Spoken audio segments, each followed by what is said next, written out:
Hey, this is Rachel Cunningham, and you're listening to Joyful Love, episode 62. If you're ready to bring joy and connection back to your marriage, stick around. Each week, I give you the tools to up-level your thinking, open your heart, and bring joy and fun back to your relationship. Because it's not enough just to stay married. We want to love being married.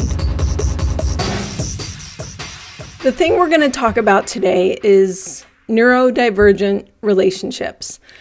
A neurodivergent relationship is just when one or more partners in the relationship are neurodiverse.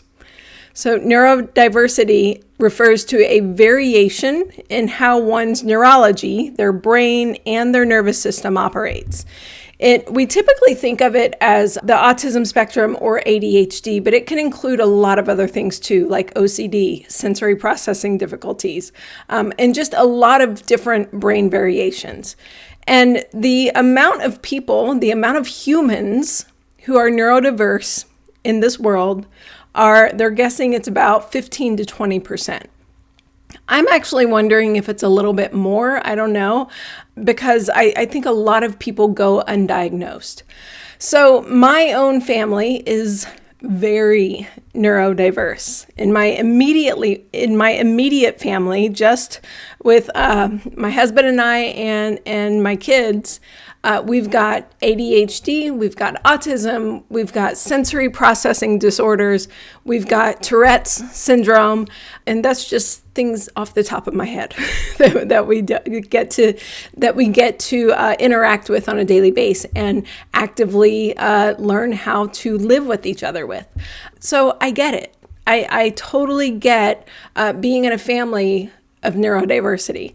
I think a lot of the same tools that I teach for neurotypical families can be applied here, but sometimes we have to be way more intentional about applying the tools that I teach when your brains literally process information totally differently, right? I want you to know that I get it. I want you to know that I get the heightened struggles that you can deal with when one or more of you is neurodiverse. So my clients often come to me wondering if I've had so many clients come to me and say, I don't know if my partner has ADHD, or I don't know if they're on the autism spectrum, or, something is different about the way they process the world, and I don't know what it is.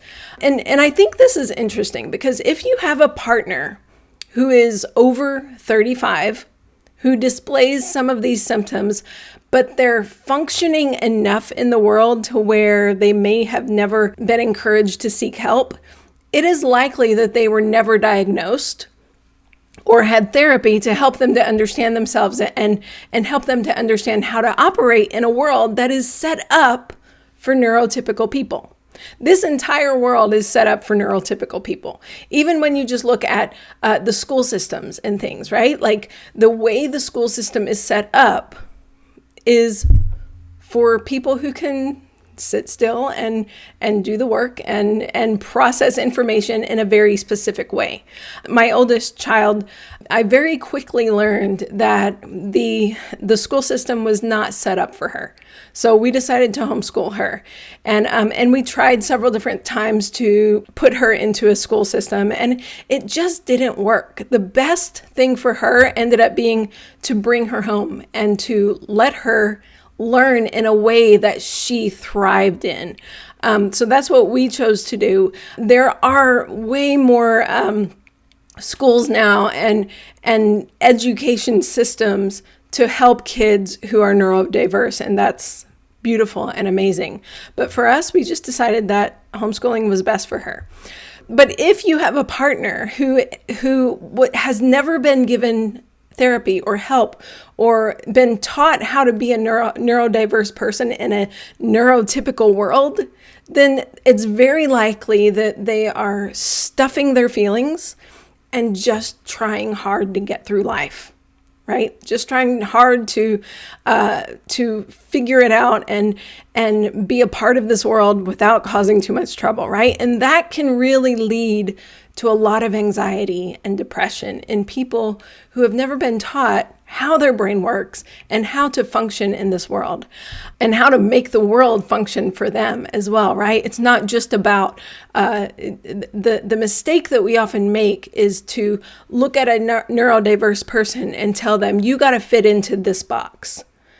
And I believe that as we learn more and understand more about neurodiverse people, we have to really expand the box, right? We have to maybe even break down the box in certain cases and say, hey, let's look at how we can help them be themselves and become the person that they are absolutely meant to be, instead of telling them to squash how they are so that they can fit in our pretty little neat box, right? Because it is so difficult to live in this world, if they're not working with a therapist or if they never have before, then it's very likely that their anxiety and depression could be increased.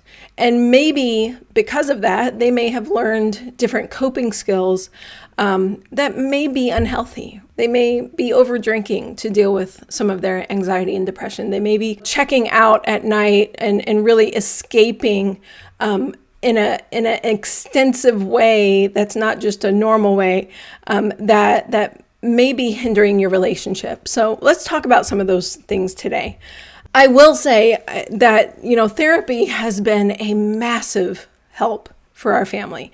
Coaching has been a massive help for our family in understanding each other and understanding how to, stand up for ourselves, and even helping my daughter with autism to really stand up for herself and say, hey, this is the way I am. I'm proud of it. I'm going to figure out how to make it work in my life, right? So a therapist can help a person understand themselves and learn how to use their differences for them instead of against them. So I highly recommend therapy and coaching in different ways, right? Therapy and coaching are a little bit different, and it's up to you which one you choose. So let's assume that you are the one married to someone who is a neurodivergent human. You might feel a little stuck in knowing how to relate with them and how to resolve conflict even, right? Like in every single relationship, there is conflict. When you have two different human brains who think and process differently, resolving that conflict can sometimes feel more tricky. So today we're going to talk about common sources of conflict in a neurodiverse relationship and what to do about it. Most conflicts boil down to not understanding these differences and how each individual processes information. So first of all, we try to get them to think like us, right? We try to get our partners to think like us. Like we really explain things, overly explain things sometimes so that we can get them to think like us. And we have this belief that if they would just think more like me, or do more like me, or act more like me, then my life would be so much easier, right? And then on the flip side, your partner tries to get you to think like them, right? And it's never going to happen. When you have two different brains that are processing things in a very unique way, you're not going to think like each other. You're not going to understand each other. And, you're not going to completely see things in the same way. And I want to offer that to be a compatible relationship, to have a compatible relationship, you don't have to understand each other. You don't have to think like each other. You don't have to agree with each other. You just have to totally accept each other for who you are. Acceptance is what makes a relationship compatible, not thinking like the other person. So the first thing we try to do is we do a couple different things that make this situation worse. Number one, we jump to conclusions. In any relationship, it's common to think that we know why our partners respond the way they do. And we jump to conclusions and we think, they're doing this because they don't like me. They're doing this because they judge me. They're doing this because they think they're better than everyone else, right? We jump to those conclusions and we start tearing down our partner's character. But when you're in a neurodivergent relationship, this is magnified, right? These kind of things happen in every relationship, but it's magnified in a neurodivergent relationship because your brains, again, process information differently. So it's important, it's even more important in these unique relationships to slow down the process, slow down your thinking, pay attention to it. Right? When you notice yourself jumping to conclusions and thinking that you know why they're doing something, I want you to just take a step back and ask yourself, how might they be seeing this situation? How might this be difficult for them? How do they understand this? Right? How do they see this situation? What are they thinking? Right? What's driving them to take the actions that they're taking? Just take a step back and get curious. Try to understand your partner before you try to get them to understand you. It's so important. You know, we want our partners to understand us so badly that often our conversations are very one-sided. Right? We're just trying to get them to see things our way. And I do this too. I still do this. And that's when I have to notice it and take a step back and go, wait a second. I want him so badly to understand me. But I'm not doing the work to understand him first, right? So we all have to slow down and say, wait a second. How are they seeing this? Can I understand them first? When you jump to conclusions, it creates feelings of defensiveness, and because you feel like it creates feelings of defensiveness because you feel like you have to explain yourself constantly, right? And those conversations end up feeling exhausting because both partners have a deep desire to be understood, but also not to be misunderstood. Right? When you feel like you are misunderstood or when your partner feels like they're misunderstood, defensiveness starts to creep in. You both start to feel defensive. And so you continue to over-explain, which leads to arguing, right?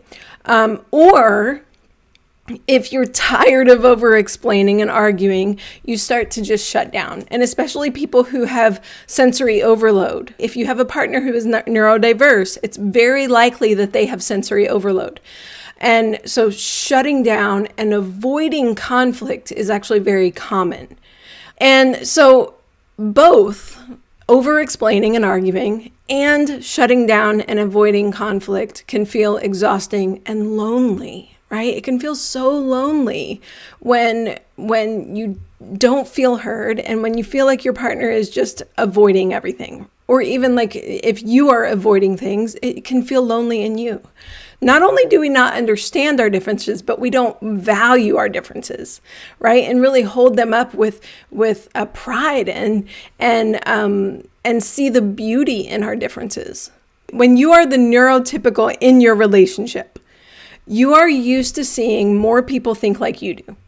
So it's easy to believe that's how it should be. When you spend a lot of time trying to get your partner to think like you and act like you, you're simply trying to get them to mold themselves into what you see mostly in the world. And I want to just offer that is the opposite of what you need to do. When you can take a step back and really work to understand your partner's differences, you can accept them. You can stop wasting time trying to change the things that they were never supposed to change. And instead, you can use that time to love and relate on a whole new level. Some of these differences, let's just get into a few specifics here. Some of these differences they might have difficulty managing impulses, right? They might have impulse control issues. They might struggle reading nonverbal cues. They might be sensitive to rejection. They might feel that rejection easily, right? They may be easily overwhelmed with physical touch. They might get hyper fixated in a special interest and have a hard time pulling away. This is a common one in our family. They may be sensitive to noise. When you're in a relationship, these sensory processing and hyperfixations can often feel like rejection if you're the neurotypical in the relationship, right? So if your partner is really hyperfixated on learning something for a project at work, or learning something, or diving into a creative project, it can feel like rejection because they're more focused on that than they are on your family. So criticizing that hyperfixation is often what we do, right? And we often, these are times when we jump to conclusions and say, you're so worried about that. You're selfish. You care more about this than you do about our family, right? We jump to those conclusions instead of understanding that this is simply how their brain works. So if you don't understand your partner and how they work, you'll just keep trying to change something, again, that is not supposed to be changed. So what do we do about this? How do we actually relate with someone who has some of these different patterns in their brain that are not supposed to be fixed? If they're not supposed to be fixed, is it possible to relate with them? Is it possible to actually enjoy being married to them? I want to offer absolutely, yes. We are a neurodivergent family who has done the work to learn how to thoroughly enjoy each other. And I want to offer that is possible for you too. So it is possible to move toward a more calm and peaceful relationship where both of you feel heard and loved and accepted. So first of all, you need to learn to see things from a new perspective. Your partner is exactly who they should be. Life is typically harder for a neurodivergent person because they are often misunderstood and expected to be the ones to change and hide their true selves for someone else. Living in this world often feels like, for a neurodivergent person, living in this world often feels like they have 3 arms, but they're only expected to have 2. So they spend most of their life trying to hide their third arm and just pretend it doesn't exist. And it's exhausting and it's frustrating. Let's look at something that actually happens. Often people on the autism spectrum who have sensory processing disorders have very sensitive hearing. I am one of these people. I'm not diagnosed with autism, but I do have a sensory processing disorder where I have very sensitive hearing. So when I go to a bar or a restaurant where there's loud music or lots of people talking, I can't process or focus on what the person in front of me is saying. In those situations, I get very overwhelmed, right? I start to feel anxious. I try to listen, I try to hear clearly, but I can't, simply because of how I'm built, right? All the background noise and everything really overwhelms me to the point where I can't really hear or process what the person in front of me is saying. So knowing this about myself, I try not to put myself in those situations too often. At parties, if someone wants to talk to me, we'll move to a quieter place so I can hear them. Or if I go out to a concert, I enjoy the music and I let go of the pressure to talk to people, right? I purposefully remind myself, I don't have to converse with people. I don't have to have a long conversation with people. I don't have to even hear people what they're saying to me. I get to just go and enjoy the music. So I do a lot of observing in crowds and not a lot of mingling, right? It's just who I am. And I've learned to accept that. But if I had a partner who tried to get me to engage more, to converse more at parties, to go to more parties with them, I would start to feel criticized and not accepted for who I am, right? I would feel less than. I would feel like I had to hide who I really am and pretend like this sensory overload that happens in me doesn't exist. And in my effort to get my partner to understand me, I would start to get defensive. I would start to feel criticized, and then I would start to get defensive. And then it would just blow up into arguments. Trying to get somebody to fit in a situation they don't fit is like those little toys that you had when you were kids, or maybe you let your kids play them, where you have to fit the round hole or the round peg in the round hole. If you try to get it to fit in a square hole, it's not going to work, right? You have to fit it where it's supposed to. And that is my belief with neurodivergent humans, is you have to accept where they fit in this world. And when you do, you're going to really start to see the beauty of their differences. When you stop fighting their differences, you can start to step back and go, wait a second, this is beautiful, right? Like, I love these differences that my partner has. Yes, they're different than 80% of the world. Who cares? They're beautiful exactly as they are, and I can start to accept them for who they are, right? So for me, occasionally, if my ears are extra sensitive, even at home, I'll put in earplugs so that simple things like the clanging of dishes, if somebody's washing dishes, doesn't feel like a knife stabbing my eardrums. And I'm grateful that Chris understands this, right? I've really explained like what's going on. When I put earplugs in, I'm not blocking you out. I'm just helping my ears to not be overwhelmed, basically, right? So another thing that happens in my family is that Chris and a few of my children get really hyper fixated on projects when they start something new. They are all in to learn, right? They have a hard time letting it go. So do I at times. When I'm working on a huge project, I have a hard time letting things go. I would like to work on it from dawn till midnight, right? And this is an opportunity to have a conversation about how it affects our family from a place of understanding our differences, instead of criticizing our differences. If I criticized myself or my family when we hyper fixate on things, and if I brought judgment in there of you must not love me or you must not care about our family because you want to work on these all day, our conversation isn't going to go anywhere, right? Instead, if I approach it from, I understand that your brain wants to work this way, and I wonder how we can help you transition from this project to engaging in family time. Now you have a place to work with that's not based on criticism, but that's based on just what you want, right? I want a little family time every day. How can we make that happen?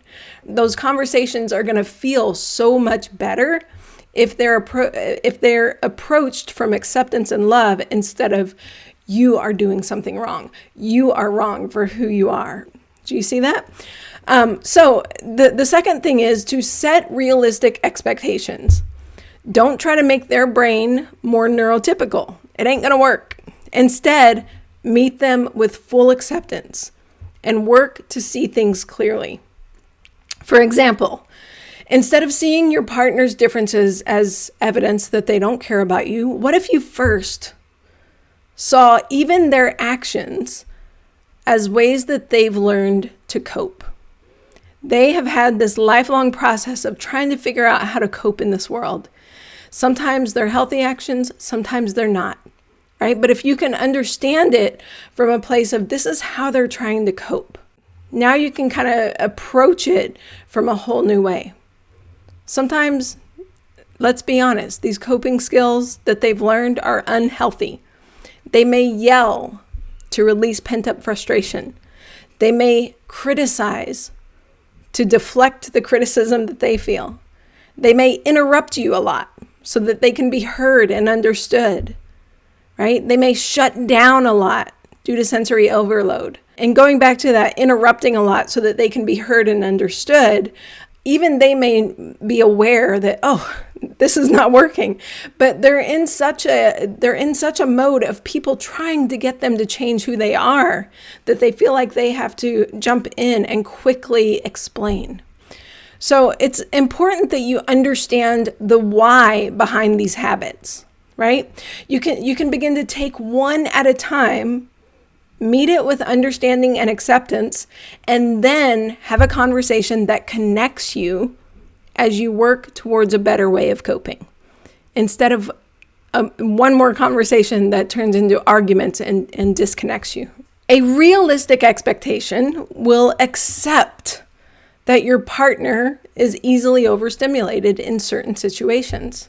And instead of trying to change that, you help them to know that you see them, that you hear them, that they don't have to change for you.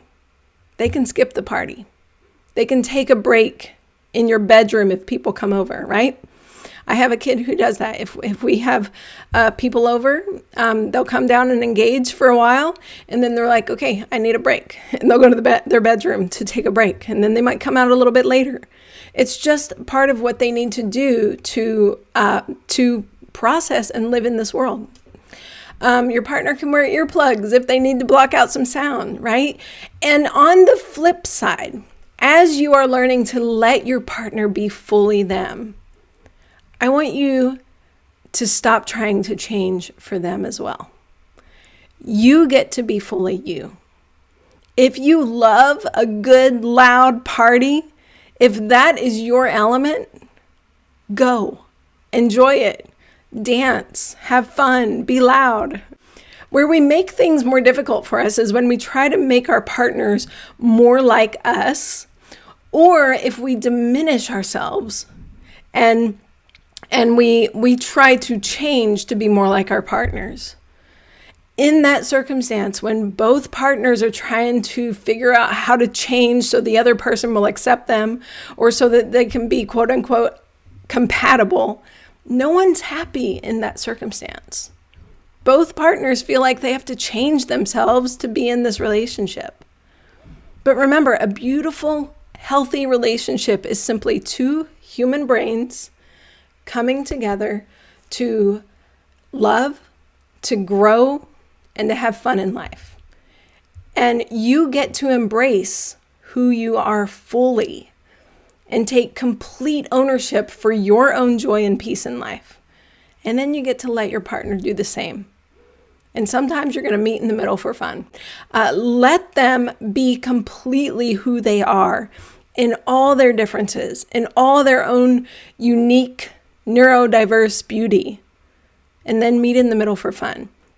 And if you're having a hard time kind of thinking, how do we meet in the middle for fun if we totally accept ourselves for these massive differences that we have? Well, I want to just offer that you came together for a reason. In the beginning of your relationship, there was enough there to make you go, oh, I love this person. I love who they are. I don't want them to change. I just want to be with them. I want to offer that, like, you spend some time going back to that beginning and reminding yourself, how were these differences that are so hard for me to accept right now? How did I used to love them? Right? Remind yourself of that. Take yourself back there. What were you thinking in the beginning of your relationship that caused you to view this person as this amazing, beautiful soul that you wanted to spend forever with? My guess is those qualities are still there. You just have to learn how to work with them in your new life together, right? Let's talk about the maybe some differences that you might need to address, right? If there is a conflict that you need to address it first with understanding. See their perspective. Approach it with love. As I've said, there's a lot of neurodiversity in my family. And as I've related with my family throughout the years, I've learned that none of us need to change the core of who we are. We actually need to embrace it more, right? The more beauty we see with who we are and how we were born, the more love we're going to feel for ourselves, the more love we're going to have to give to others. We can think differently. We can see things differently. We can process the world differently and still see the beauty in relating with people who are totally different from us. When your partner is overwhelmed or rude, we address the rudeness, not their character, not who they are. Right? We set solid boundaries where we need to, and we love and respect our differences the whole time. I was not good at this in the beginning of parenting. I had to learn. I had to really learn. I had to get help. And it was so worth it. It was so worth seeking help and having somebody else help me to watch my situation and watch and guide me through how to operate and do better, right? It was worth it to create more peace and acceptance in our family. I wish I would have had these skills, in my early 20s when I first became a parent. It would have made life so much easier back then, but I didn't. So I have to accept that as well, right? I have to accept that there were some things I didn't know, and I know now. And I encourage you to do two things. If you have a neurodivergent partner, the first thing is, if they've never had therapy or coaching for themselves, encourage them to do so, right? Not from a place that is something's wrong with you, you need to get help, but in a place of, I want us to understand ourselves deeper. And I'm going to go seek help for myself, and I want you to seek help too. And the more we understand ourselves, the more we're going to be able to relate with each other. And then, so the first one is encourage them to seek help of their own. And then I encourage you to seek help of your own as well, right? You need help in relating with your partner. Otherwise, you wouldn't be here. You need help seeing things from their perspective. You need help learning how to not walk on eggshells around someone who might be easily frustrated. That's a huge one, right? So many times we try to keep peace by walking on eggshells and by people pleasing and by taking the full responsibility of all emotions on ourselves. This is not the way to have a healthy neurodivergent relationship. You showing up as your full self and loving the way you show up and knowing how to set boundaries where needed is the way to a healthy, more peaceful and joyful relationship. So I encourage you to get help as well. Encourage your partner to get help. You get help. You guys start to understand and accept yourselves on a deep, deep level. The more you can do that, the more you're going to be able to accept your partner and have really healthy discussions of what you can stop trying to change and what might need to be changed. All right. So reach out to me and book a free consultation call with me, and I can help you with this. I can help you to see just kind of exactly what coaching in your unique situation would look like. You can sign up for a free consultation at rachelcunningham.com/work-with-me. Let's talk. Let's chat. Let's see where we can start getting you some serious, quick help and take your relationship from mediocre to freaking amazing. I promise you it's possible. All right. I'll talk to you guys later. Bye. Thanks for listening to Joyful Love. If you'd like to know more about my work, come visit me at rachelcunningham.com. That's Rachel spelled with an AEL, Cunningham.com.